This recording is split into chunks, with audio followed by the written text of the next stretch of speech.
यंदाच्या सत्रापासून इयत्ता 6वी मध्ये तिसरी भाषा शिकवणं बंधनकारक. सीबीएसईची मोठी घोषणा. परिपत्रक जारी होतात 7 दिवसांच्या आत तिसरी भाषा सुरू करणं बंधनकारक. सीबीएसईचं शाळांना आवाहन.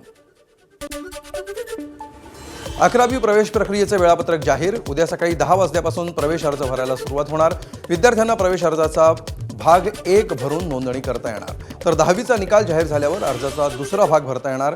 शिक्षण संचालनालयाची माहिती. मेट्रो 3 ॲक्वा लाईनचा प्रवाशांना मोठा दिलासा.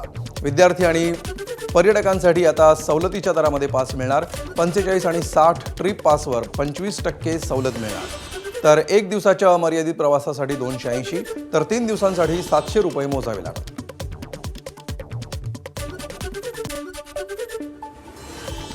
पिंपरी चिंचवड महापालिकेमध्ये 52 कोटींचा भ्रष्टाचार. लेखापरीक्षक प्रवीण जैन यांनी भ्रष्टाचार केल्याचा चेअरमन अभिषेक बारणेंचा आरोप. पालिका आयुक्त विजय सूर्यवंशींकडून घटनेची चौकशी. या चौकशीसाठी 5 सदस्यीय समिती स्थापन. मुंबईतल्या शाखा प्रमुखांची आदित्य ठाकरेंच्या मार्गदर्शनाखाली बैठक.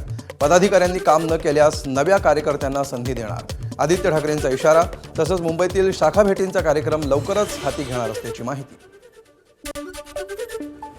वन खात्याच्या कामांचा आढावा घेण्यासाठी दर 3 महिन्याला प्रगती पुस्तक निघेल. वनमंत्री गणेश नाईक यांची माहिती. तसंच पश्चिम महाराष्ट्र आणि कोकणामध्ये बिबट सफारी सुरू करणार. नाईक यांची घोषणा. नवी मुंबई आंतरराष्ट्रीय विमानतळावर मॉक ड्रिल. सुरक्षा यंत्रणांचा आढावा घेण्यासाठी एनडीआरएफ, अग्निशमन विभाग, विमानतळ प्रशासन आणि डॉक्टरांच्या टीमचा मॉक ड्रिलमध्ये सहभाग.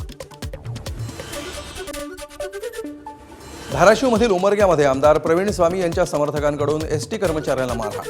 कर्मचाऱ्याला बुटानं मारहाण करतानाचा सीसीटीव्ही समोर. आरोपींवर कठोर कारवाई करण्यासाठी एसटी कर्मचाऱ्यांचं पोलीस स्टेशन आणि माजी आमदार ज्ञानराज चौगुलेंना निवेदन. एबीपी माझा, उघडा डोळे बघा नीट.